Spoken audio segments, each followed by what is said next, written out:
अब मैं आपको कह रहा था कि होम्योस्टेसिस हम क्या पढ़ रहे थे? हम पढ़ रहे थे होम्योस्टेसिस। तो होम्योस्टेसिस की मैं आपको मिसाल ये बता रहा था कि होम्योस्टेसिस के जो कंपोनेंट होते हैं वो होम्योस्टेसिस के 3 कंपोनेंट होते हैं। कौन कौन से वो 3 कंपोनेंट मैंने बताए थे? एक दफा फिर मुझे बता दें थोड़ा सा। एक मैंने आपको क्या बताया था? रिसेप्टर बताया था।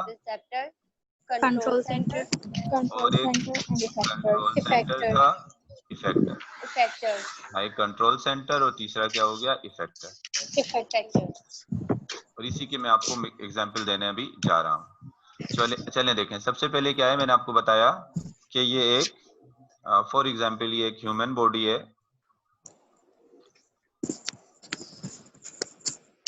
ये एक ह्यूमन बॉडी है और इस ह्यूमन बॉडी का जो टेम्परेचर है बॉडी के अंदर वो कितना है? 37 डिग्री सेल्सियस। अब मिसाल के तौर पे बाहर का टेम्परेचर कितना हो जाता है? बाहर का टेम्परेचर हो जाता है 40। जब बाहर का 40 हुआ है तो अब अंदर ये टेम्परेचर इनसाइड इंटरनल एनवायरनमेंट पे भी तो इफेक्ट करेगा। अंदर की जो एनवायरनमेंट है उस पर भी ये टेम्परेचर जो है वो इफेक्ट करेगा। तो क्या होता है कि हमारी स्किन पर लगे हुए होते हैं हीट के रिसेप्टर्स। हमारी स्किन पर थर्मो रिसेप्टर लगे होते हैं। हमारी स्किन के जो थर्मो रिसेप्टर होते हैं वो फौरन डिटेक्ट कर लेते हैं कि बाहर का टेम्परेचर बढ़ गया है।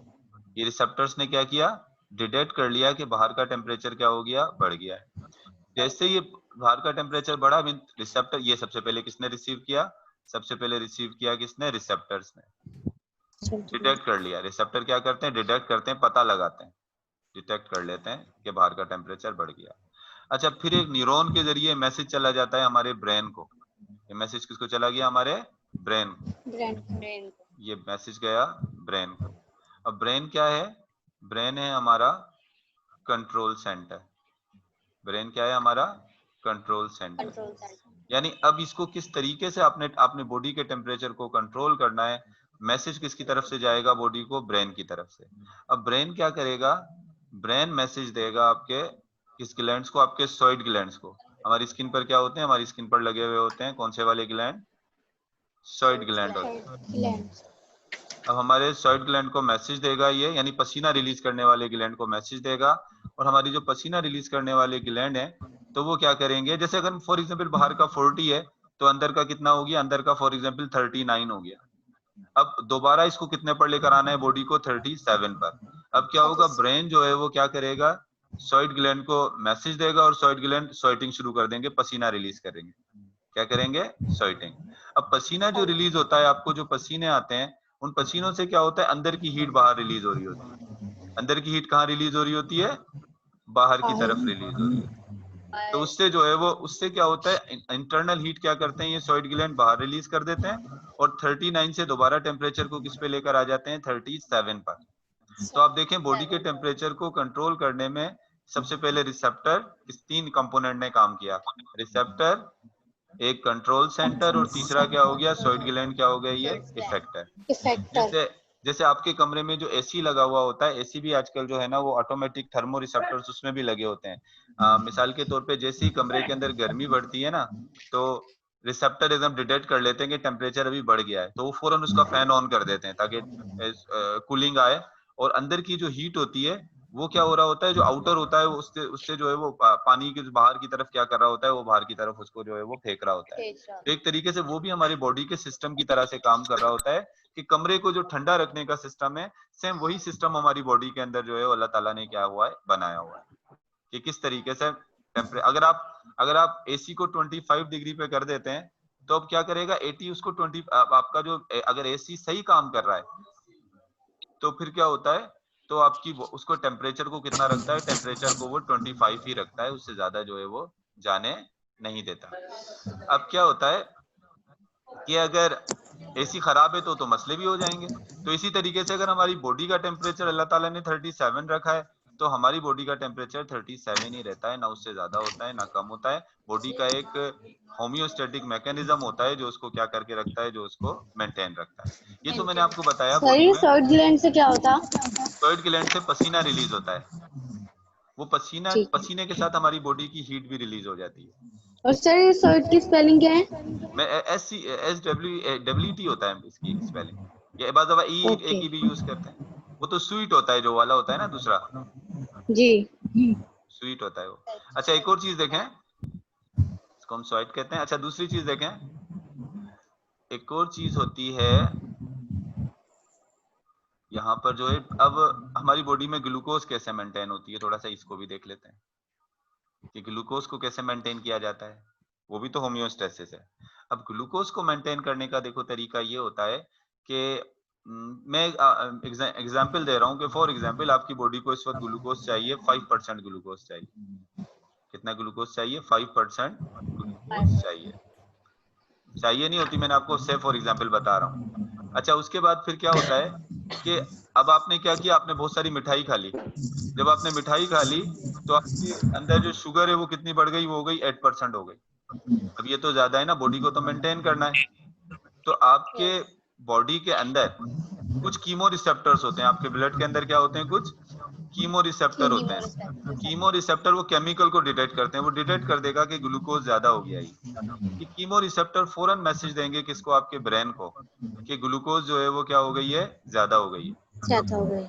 और ब्रेन फौरन मैसेज देंगे आपके पेनक्रियास को। ग्लैंड्स, पेनक्रियास क्या है? ये भी ग्लैंड है। पेनक्रियास को मैसेज देंगे कि वो क्या करे, वो क्या रिलीज करे? वो इंसुलिन रिलीज करे। और पेनक्रियास से क्या रिलीज होगा? पेनक्रियास से रिलीज होगा इंसुलिन। और इंसुलिन क्या करेगा? इसी ग्लूकोज को दोबारा जो है वो, जो 3% ग्लूकोज बढ़ी है, इसको लिवर में ले जाके या मसल्स में डिपॉजिट करवा कर इसको ग्लाइकोजन में कन्वर्ट कर देगा और आपके बॉडी, आपके ब्लड के ग्लूकोज को दोबारा 5% पर ले आएगा। तो मतलब मेरा समझाने का ये था कि आपकी बॉडी में जितने भी मैकेनिज्म हैं जो क्या कहना चाहिए, आपकी इंटरनल एनवायरनमेंट को कांस्टेंट रखते हैं, इनको हम क्या कहते हैं? इनको हम कहते हैं सर होम्यो। कीमो रिसेप्टर्स का क्या काम है? केमिकल को डिटेक्ट करते हैं आपकी बॉडी में। जैसे कार्बन डाइऑक्साइड आपकी बॉडी में ज्यादा हो गई, उसको डिटेक्ट करेंगे। ऑक्सीजन कम हो गई, उसको डिटेक्ट करेंगे। और कोई दूसरा केमिकल आपकी बॉडी में ज्यादा या कम हो जाए तो उसको डिटेक्ट करते हैं, मतलब उसका पता लगाते हैं। तो उनको हम कहते हैं कीमो रिसेप्टर। तो मैंने आपको एक चीज बताई कि होम्योस्टेसिस, होम्योस्टेसिस उस मैकेनिज्म को कहते हैं जिसके जरिए हमारी बॉडी में चीजें क्या रहती हैं? मेंटेन रहती हैं, चीजों की मेंटेन करते हैं। मेंटेन रहती हैं, उसको हम होम्योस्टेसिस कहते हैं। अच्छा, होम्योस्टेसिस बेसिकली जो है वो उसके कंपोनेंट्स मैंने आपको बता दिए कौन कौन से कंपोनेंट्स होते हैं होम्योस्टेसिस के। इसके बाद हम एक और चीज की तरफ आ जाते हैं कि होम्योस्टेसिस के 3 एस्पेक्ट्स होते हैं, 3 शक्लें होती हैं। एस्पेक्ट्स ऑफ, स्टूडेंट म्यूट कर दें आप लोग अपने आप को, आवाज आ रही है आप लोगों की तरफ से। एस्पेक्ट्स ऑफ, जब आपको क्वेश्चन करना हो तो तब अनम्यूट कर लीजिएगा, अभी म्यूट कर लें। एस्पेक्ट्स ऑफ होम्योस्टेसिस, यानी होम्योस्टेसिस के कितने एस्पेक्ट्स हैं? एस्पेक्ट्स है। अब होम्योस्टेसिस के अगर हम एस्पेक्ट्स देखें तो होम्योस्टेसिस के एस्पेक्ट में जो है वो, एक सबसे पहले आ जाता है ऑस्मो रेगुलेशन। एक ऑस्मो रेगुलेशन है। दूसरा जो है वो थर्मो रेगुलेशन है। दूसरा थर्मो रेगुलेशन है। और तीसरा जो है वो क्या है? एक्सक्रीशन। ये 3 शक्लें मौजूद हैं हमारे पास होम्योस्टेसिस की।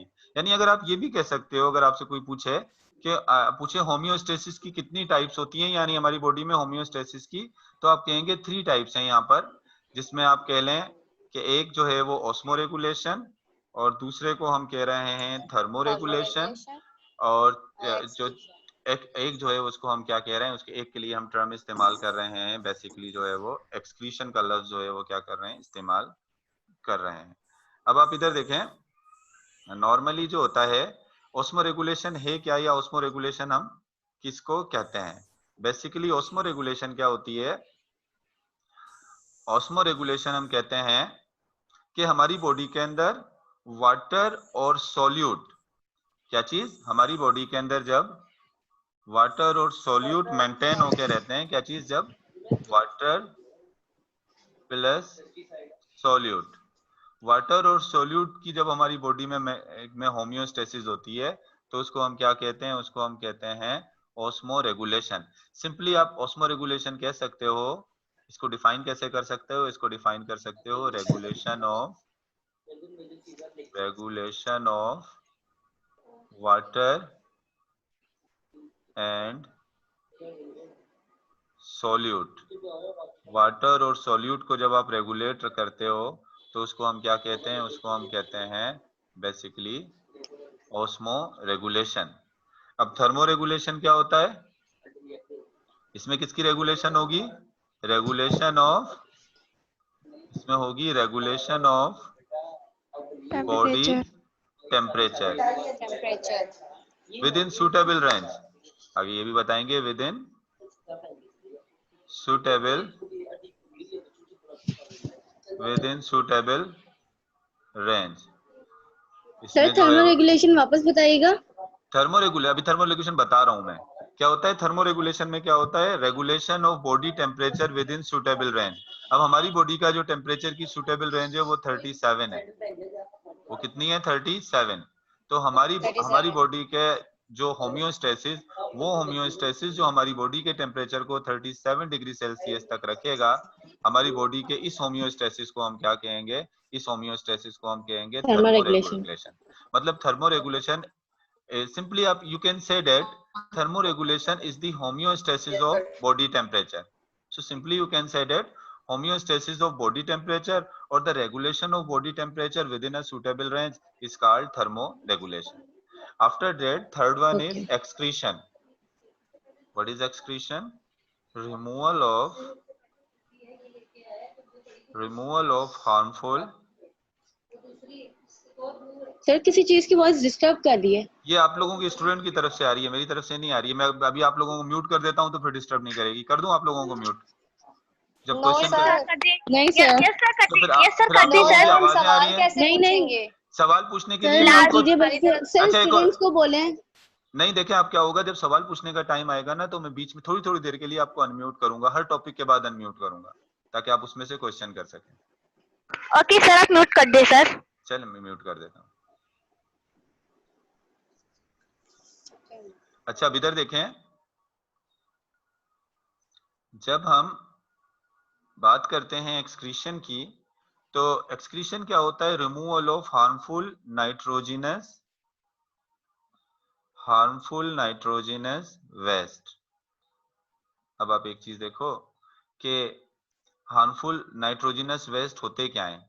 अक्सर हमारी बॉडी के अंदर जब प्रोटीन ब्रेक डाउन होता है ना, वैसे तो कोई भी चीज ब्रेक डाउन होती है तो उससे जो है बायो प्रोडक्ट या हार्मफुल वेस्ट बन सकते हैं, लेकिन सबसे ज्यादा जो हार्मफुल वेस्ट बनते हैं वो होते हैं प्रोटीन के ब्रेक डाउन होने से।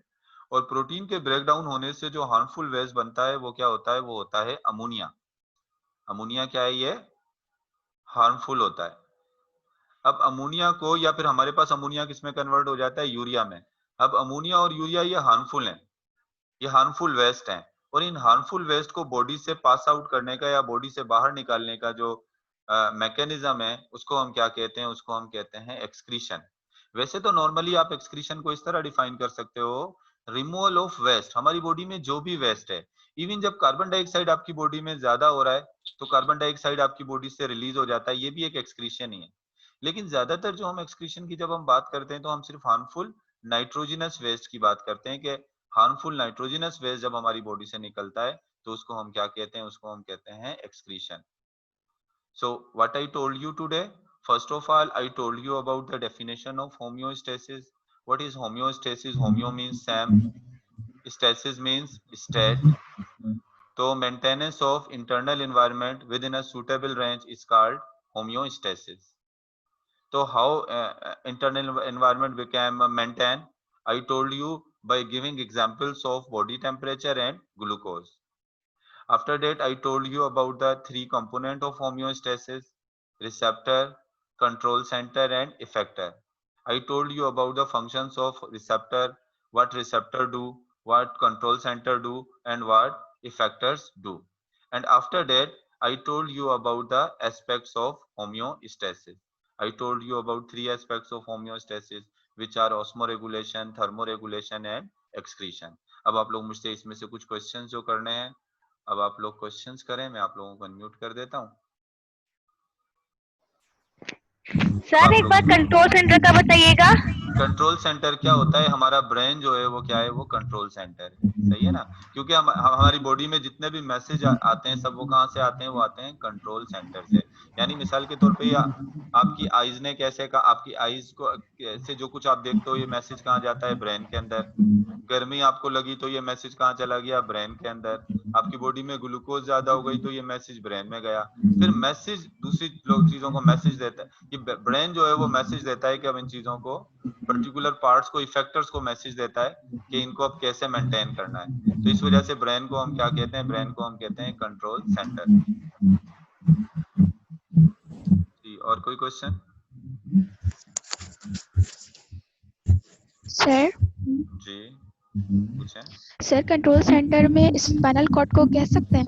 हाँ, कुछ कंडीशंस में स्पाइनल कॉर्ड कंट्रोल सेंटर होती है। कुछ रिफ्लेक्स एक्शन ऐसे होते हैं जिनको स्पाइनल कॉर्ड भी हमारी कंट्रोल करती है।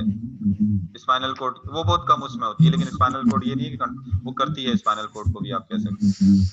सर रिसेप्टर्स का क्या काम होता है? रिसेप्टर का काम सिर्फ, जैसे आप किसी हॉस्पिटल के अंदर जाते हो तो रिसेप्शनिस्ट होते हैं। रिसेप्शनिस्ट का काम क्या होता है, किसी चीज को एक्सेप्ट करना। रिसेप्टर का काम होता है सिर्फ डिटेक्ट करना, पता लगाना। जैसे हमारी स्किन के ऊपर अगर थर्मो रिसेप्टर लगे हुए हैं तो हमारी स्किन के ऊपर ये थर्मो रिसेप्टर क्या करेंगे, टेम्परेचर का पता लगाएंगे। इनका काम सिर्फ टेम्परेचर का पता लगाकर किसको दे देना है, ब्रेन को दे देना है ये मैसेज। हमारे जो बॉडी के अंदर जो कीमो रिसेप्टर हैं ये भी उस चीज का पता लगाएंगे। और ब्रेन, जैसे हम कोई चीज सूंघते हैं तो कोई केमिकल सूंघते हैं तो हमारे नाक के अंदर ऑल्फैक्टरी रिसेप्टर, ये कीमो रिसेप्टर होते हैं। ये फौरन हमारी सर ब्रेन को कीमो मैसेज, रिसेप्टर्स भी कीमो टेम्परेचर रिसेप्टर का पता लगाएंगे? नहीं, कीमो रिसेप्टर कभी टेम्परेचर का पता नहीं लगाएंगे। टेम्परेचर का पता तो सिर्फ थर्मो रिसेप्टर ही लगाएंगे। कीमो रिसेप्टर तो केमिकल का पता लगाएंगे, केमिकल्स का पता लगाएंगे, केमिकल्स जो होते हैं ना ओके, उसका पता नहीं लगाएंगे। सर ये